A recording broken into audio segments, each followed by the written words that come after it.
In today's tier list, I will be ranking 104 axe units from S all the way down to Don't, based on how well they can use Rearmed Ganglot's new Arcane Downfall weapon. This tier list will be a bit different than others because I will not be ranking the units based off their power or how good they are, but based off how well they can use this weapon. This tier list is not only to recommend heroes who use this weapon well, but also units who use it poorly and shouldn't inherit this weapon. As this tier list has a massive amount of units, I will be breaking down all the units into different categories to make it easier to digest the information.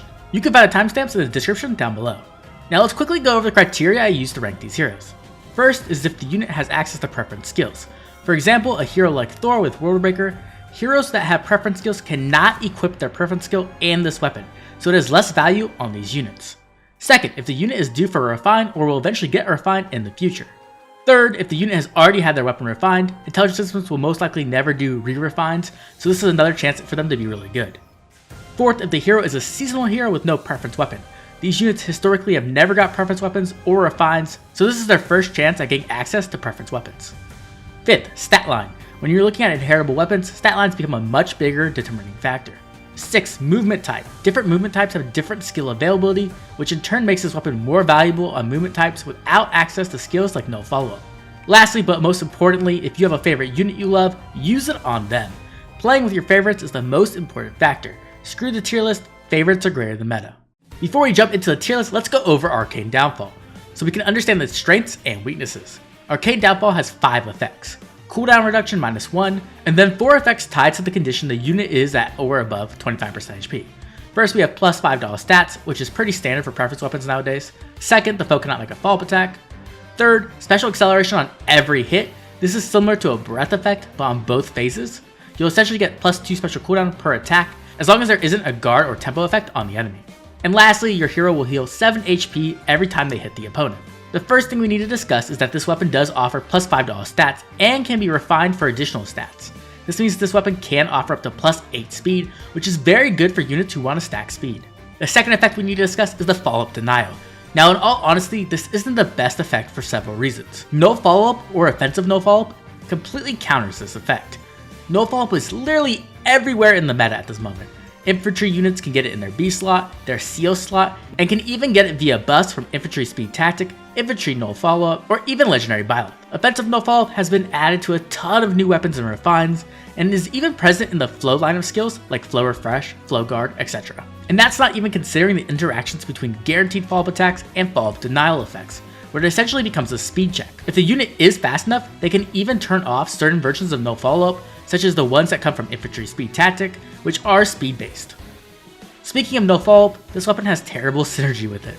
Essentially, if you have NFU, you don't need a follow-up denial in 90% of situations, and so the weapon loses a lot of value. So in my opinion, this weapon does lose some value on infantry units, who have easy access to no follow-up. Though that's not to say it is bad on them, especially certain infantry units we'll discuss later. Unfortunately, we aren't done with the speed talk yet. This weapon also does not offer a guaranteed follow-up attack, meaning if you want to double, you need speed, as even quick riposte really isn't the most reliable in today's meta, even when you consider the healing built into the weapon. Now let's quickly discuss this weapon with armor units. This weapon is quite good on armors, especially armors that are using Hardy Fighter, as Hardy Fighter offers defensive no follow-up, meaning enemies can only double you if they have no follow-up and the speed to double. It's also extremely good on Hardy Fighter users because the special acceleration makes it easier to recharge bigger defensive specials like Aegis or Pavis, without having to rely on breath seals. The major downside is you will be reliant on doubles to secure kills, as you'll be forced to use a defensive special with Hardy Fighter, once again making this much better on speedy armors. The other thing to mention when it comes to armors is that it is much better on near save armors than far save armors in my opinion. This is because many of the effects of the weapon are reliant on hitting the foe, which means as a far saver you have to have distant counter or you won't be able to recharge your special or receive any of the built-in healing. Near savers don't have to worry about this and can run a much more optimized build. Okay, let's talk about the special acceleration effect in the weapon. First of all, due to the slaying in the weapon, this weapon can easily charge Vital Astra, which is cool, but the really cool thing is that this weapon can easily recharge godlike reflexes, and offers enough speed where it can actually be viable. The major problem is that you will need to find a way to pre-charge godlike reflexes either through Shield Pulse, Infantry Pulse, or even Times Pulse and Asker or Duo Crom. But once it's pre-charged, this weapon works really well with it. The other special you have to think about when it comes to special acceleration is Gale Force.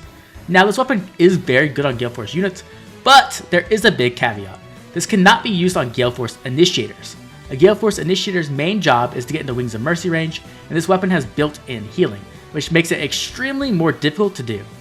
But if you want to use this weapon on a Gale Force cleanup unit, the ones who use Wings of Mercy and teleport in, then this weapon is great on them. So with all that said, the TLDR is that this weapon is very reliant on speed, and you want to inherit to a speedy axe unit. Now let's finally jump into the first tier list. Our first tier list is going to be heroes with preference skills. In order to equip this weapon, the hero must give up their preference skills, so as you can see there are a lot of heroes in the don't tier. These heroes either have just better weapons, or they are reliant on their preference skills to really stand out in the current meta. In the already good weapon tier, we have heroes who can make use of this weapon, but it's more of a side grade. A good example of this is Dagger, who can use this weapon to be a better Gale Force cleanup unit in Aether Raids.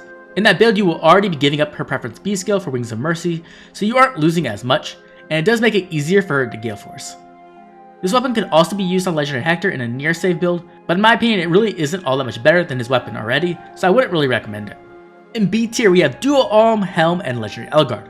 All these units can make use of this weapon as a solid upgrade, but they are all due for refine in the upcoming year, and there's a good chance their refine or remix will just be much better than this weapon, especially when it comes to Legendary Elgard, as Raging Storm is what allows her to be such a unique unit when it comes to Gale Forcing. In S tier is my only true recommendation for this weapon on this tier list, Minerva. Minerva is a great user of this weapon. She's an optimal stat line for it, and she really isn't giving up much as her preference skill isn't very good nowadays. +3 to all stats and IOT shield doesn't keep up with the power of new A skills that can offer a ton more speed, which is the most important stat for this weapon. Okay, let's move on to the tier list for heroes who have not been refined yet. Down in don't tier we have heroes who just have better weapons or weapons that are more suited for their playstyle. Please do not give these heroes the arcane weapon. In already good tier, we have heroes who can use the weapon to either play a different build, or it can be slightly better on them, but you do give up some of the uniqueness of what makes that hero good. In C tier, we have Pirate Veronica. Unfortunately, she's bad, and this weapon doesn't really fix her problems, as she is super slow. Hopefully her refine in 2030 can fix her. In B tier, we have some units who can make good use of this weapon. These armors aren't exactly fast, but even so, the Arcane Axe is definitely an upgrade for them. Especially Surtur, who seems to have been skipped when it comes to refines. Lex surprisingly has a decent speed stat, and base Elgard can use this weapon well, but I honestly wouldn't recommend it on her quite yet. Make sure to wait for her refine, which should be coming in December or January, before inheriting this weapon, as it might just be better than this Arcane Axe. In A tier we have the fast infantry units, who can take full advantage of this axe and the power it can offer. Rinka's refined is still about a year off, so if you want a better weapon until then, this is a good option. Ocean, on the other hand, has a refine coming much sooner, so I'd only recommend it if you are a big Ocean fan and don't like his weird distant counter playstyle. Boyd also has a good weapon, but it's not consistent, so this can be a good option if you want to run a more mixed phase playstyle with him. In S tier we have Performing Arts Azura, and in my opinion, out of all the heroes, she is by far the best user of this weapon. Now for some reason, Intelligent Systems has decided to never refine dancers who are not legendary or presumably mythics. This means Azura is by far better off abandoning her PRF weapon in favor of this. And the reason for that is because it makes Azura into one of the best Gale Force dancers in the entire game. Like I mentioned earlier, this weapon is really good on cleaned up Gale Forcers, and that's exactly the role PA Azura will be playing. She will essentially be able to Wings of Mercy in, pop a hero like a dancer or support, then be able to dance one of your other Gale Forcers. The best part is this weapon removes any checks necessary for something like Flashing Blade, while also allowing her to run an additional skill in her A slot or Seal slot. This weapon is just perfect for Azura and really allows her to become a top tier hero in Aether Raids. Next up, let's talk about heroes who do not have a preference weapon yet, but will eventually get a refined. In C tier we have our slow boys. These units can use this axe, but realistically, their lack of speed will hold them back. In B tier we have units who have decent speed as well as a few armor heroes. It can work decently well in these units, but their lack of optimal speed may hold them back. And in A tier we have some very quick infantry units. Now Garrick and Echidna are due for refines within half a year, so you may want to wait for the refines, but if you can't, this weapon works well with them. I do think all these units in A tier are good options for this weapon, but in all honesty, they're fast enough where you really would prefer to run no follow-up, which does lower the value of this weapon a little bit. Okay, let's talk about heroes who have already been refined. This weapon is essentially a second chance at life for them. In the don't tier we have heroes who I think have better weapons than this Arcane Axe, so I really don't recommend it on them. In the already good tier we have Picnic Felicia, who arguably has a better weapon, and Brave Ephraim, who doesn't necessarily have the speed to fully use this weapon, so I think his weapon is better suited for him. In C tier we once again have our slow units. These units just lack the speed to take full advantage of this weapon, even though it is for the most part just better than what their preference weapons can offer. In B tier we do have some good armor options.